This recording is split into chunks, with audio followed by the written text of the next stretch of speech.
Hi, good morning, everyone. I'm super excited to be here today to really talk about what it takes to unlock a world of possibility. And I'm even more excited about the conversation that we're going to have today based on what we've already heard this morning. You have many days ahead of you here at this conference with an opportunity to really talk about where we're at and what we can do. Generative AI, it's a great presentation and conversation we just had about the potential and the possibility of where we're at. We hear a lot about how healthcare is changing and how the technology is changing, not in years, not in decades, but in literally days and weeks. The technology is evolving so quickly. And we've come a long way from where we were. I can remember a time, I've been in healthcare now long enough to remember when we were just implementing some of the early electronic data interchanges, and we were just starting to put claims in technology and passing those in electronic form, where we used to do paper. The question I would ask you is, have we really gone far enough? I'm going to issue a challenge today, which is going to be very similar to the challenge that you just heard about the opportunity to make a change, an opportunity to move faster. So I want to ask you just a real quick question here in the group about how many of you believe we are actually ready for that change? Are we ready to achieve what we just saw with AI? Do we have the interconnected systems? Do we have the information in electronic form? Yes, today 98% of claims are processed electronically. 96% of eligibility requests are processed electronically between providers and payers here in the US. Is that good enough? Do we really have the interconnectivity? Are we still sending faxes or putting clinical records on CD-ROMs? How many of you even have a computer anymore that accepts the CD? I'll tell you my story about that in just a minute. We have a huge opportunity here, and we need healthcare to be as easy to navigate as it is to order a pizza. You should be able to know where your healthcare is being delivered. You should be able to know where you are in that experience at any given point in time. You should know if you had a service and you have a claim, where that claim is and where and when you can expect that claim to be paid. If you need to have a prior authorization, you should be able to get that prior authorization immediately upon ask. So I'm going to challenge you today to really think about, are we ready? Because I think that is the most important part that we have to get to. So yes, we're better. We have EMRs. There aren't file rooms like you see here on the screen. But when only about 35% of prior authorizations are happening in real time, we have not met that challenge yet. And we can't achieve everything we just heard about from an AI perspective. So I want to tell you a little bit about a personal story here that I have of my own journey. This is my mom. This is Darla. This was just after a major surgery that she had. She was declining rapidly. She was seeing many doctors, most of which who were in the same healthcare system, but they weren't talking to each other. They weren't looking at what was in her electronic medical records. They weren't seeing the signals that were there that were explaining her rapid decline. They didn't have the curiosity to go and look to see what was happening. They sort of treated her in the episode of care that she was getting at that very moment. And she was hospitalized many times, dehydration, other things. Well, it turns out she unfortunately suffered a never event. She had a prior surgery, rubber band left behind, started to strangle her stomach and esophagus so food wasn't passing through. So you can imagine the rapid decline you start having when you're not getting nutrition. We fast forward and we find a specialist who was willing to get her in to figure out what was happening. And it happened to be with a different health system, so they didn't have access to her past records. So they asked us to help facilitate that. So we contacted her health system where her primary care doctor and the specialist she had been seeing up until that point was located. They told us it would be a week before we could get those clinical records. They told us that we had to go visit their office and pick up a CD so we could take it to the other hospital system across the other side of the state. So what did I do? I used a little bit of creativity. I used my mom's password and I got into her personal portal. I took screenshots of the records that I could. I saved those on my computer. I then uploaded those into the other doctor's office so they could see her lab results, they could see her x-rays and her scans, and the scopes results of what she had previously. As a result of that, the doctor at her second health system was able to go and look at her history, was able to diagnose and take a look at her scans in a way others hadn't before, and they recognized what was going on. So she had emergency surgery. And this picture up here is just post that surgery. My challenge to you is, how do we truly get to an interoperable healthcare record? So I want to talk about what that means and what I think it takes to get us there. So here's the challenge I have for you. The first is to put the patient at the center. This is what interoperability is about. It's about people like my mom. It's about people like your family members and your friends who need health care, and you need people talking to each other. You need information to be shared. You can't get to those outcomes that we just saw in Wales without that data being interoperable and to being accessible by everyone to change the patient's experience. Second, we have to actually work together. We need to challenge our old conceptions, territorialism that exist in healthcare. Whether you're a payer, like I represent, a provider who's providing healthcare services to these patients, our loved ones, our family members. Whether you are in technology and you're trying to create all of this, or somewhere else in the healthcare ecosystem, we need to work together.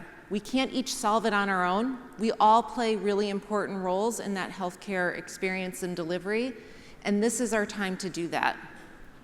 The third thing we need to do is we need to unlock insights. We need to give ourselves permission to do this. Sometimes we put privacy, security as barriers. Of course they're protections. They're necessary, they're important. We need to protect people's rights. We need to protect people's personal information. But we cannot make that a barrier or an excuse not to work together and not to unlock insights that feed the types of things that we saw earlier. And then lastly, we have to think differently. We need to think about how we do this. We have to think about the future. We have to recognize our past, but we have to look forward to what that potential is in the future. So I want to take you on just a moment of a little bit of like how we at Blue Cross Blue Shield are starting to solve this. And many of you probably know, but maybe not all of you, that the Blue Cross Blue Shield system is a system of 33 independent Blue Cross Blue Shield plans. I've dedicated my career at the association to creating that interoperability between the Blue system and taking that out to the entire industry. As you can see here, we represent 1 in 3 Americans, about 117 million individuals. We contract with providers in every zip code in the country. Those 2 million providers, we have that interchange or connectivity. However, as this industry of Blues in 33 separate companies, we need to actually create that interoperability among ourselves. Because a patient may carry an ID card of one Blue Cross Blue Shield company, but get care in the area of another Blue Cross Blue Shield company. And so we create that interconnectivity among the Blue system. As a result of that, on an annual basis, just the interconnectivity, not the individual things that the local Blue plans do within their own market, we're processing 388 billion claims on an annual basis, 3.2 billion eligibility and claim status transactions, just between the Blues to help facilitate that interconnectivity. What we have now done more recently is we've gone into real-time clinical data exchange. And why have we done this? We've done this because we want to improve patient care. We want to benefit providers. We want to reduce the paper chase and the hassle that's happening as providers are trying to get care delivered for their patients and get their claims paid and make sure that their patients have access to the care that they need. We want to turn off the fax machines. We want to redeploy those resources at the providers to be able to provide patient care and less on administrative work. And we believe, thirdly, in the power of value-based care and the connectivity and the data and information from the clinical records, from the medical records, from the claims and data such as lab insights need to be accessible to all who are involved in that patient's care. So I want to take you on a little bit of a more specific story around how we're trying to use this clinical data exchange and some of the work that's happening in the Blue system. So I'm going to take something that's a pain point in the industry, and that's prior authorization. So prior authorization has been a challenge. We've heard a lot about it in the last years, weeks, months in particular, about some of the challenges that patients have in getting access to care. And so we have taken a commitment to reduce the scope, simplify, and to streamline the prior authorization process. Today, about 20% of prior authorizations are approved in real time. We would like to see real-time responses flip and happen 80% of the time. Nearly half of prior authorizations today are still in those fax, phone. They're happening outside the electronic process. You're not going to get to real-time responses on prior authorizations until you have that electronic connectivity. So in this clinical data exchange, we're leveraging the FHIR APIs as a way to create that interoperability and to move that forward. So I want to take you into this study here from Regions Blue Cross Blue Shield of Oregon and a partnership that they did with a provider organization called Multi-Care Connected Care out in Oregon. What you're going to see here is they did a Da Vinci study because they wanted to look at what they could do from an interoperability standpoint. They took those FHIR APIs and they compared it against the old standard X12 formats and what they were achieving on that. And they saw some really impressive results as a response of that. First of all, they needed to answer the basic question, is a prior authorization required? They were able to identify that the majority of time, in fact, 84% of the time, prior authorizations weren't even required. But the providers didn't necessarily know that. So being able to answer that question in real time was one of the objectives. So they implemented this process with multi-care. As they went through that, they were able to reduce and improve the timeliness of the prior authorization results by a third. They were able to make that process significantly better for the providers that achieved a 233% improvement in the provider effectiveness and timeliness and use of their resources. They went from about 12 days on average to being able to do a process around that to just, I jumped ahead a moment. So this is one example with regions. There are a couple others I wanted to highlight with you. Another Blue plan was able to take their instantaneous approvals and go from 12 days on average about 3 years ago to less than a day on being able to provide a response to a prior authorization request. Yet another plan happens to be in a location that we might be in today, achieved a 96% electronic submission rate by implementing some of this technology with one of their partners. This was about putting the patient in the middle. It was about partnership and working together. And it was also about finding a way to work differently with each other. The goal here was to get to a faster yes. Our vision is that prior authorizations can happen while the patient is still in the provider's office. So imagine that the patient is sitting down with their physician and they're reviewing their case and they're reviewing their situation, and the provider says, "You have had enough physical therapy. I think it's time for surgery." And for the provider to be able to, in their electronic medical record, initiate that prior authorization request, much like they do a prescription today. And by the time the patient makes their way up to the front desk, they know that their prior authorization has been approved, and they're able to schedule their surgery. That would be a game changer from a patient and provider experience. This is what I'm passionate about. I'm happy to report my mom is doing much better. And again, I just really want to challenge all of you in how you think about us getting there.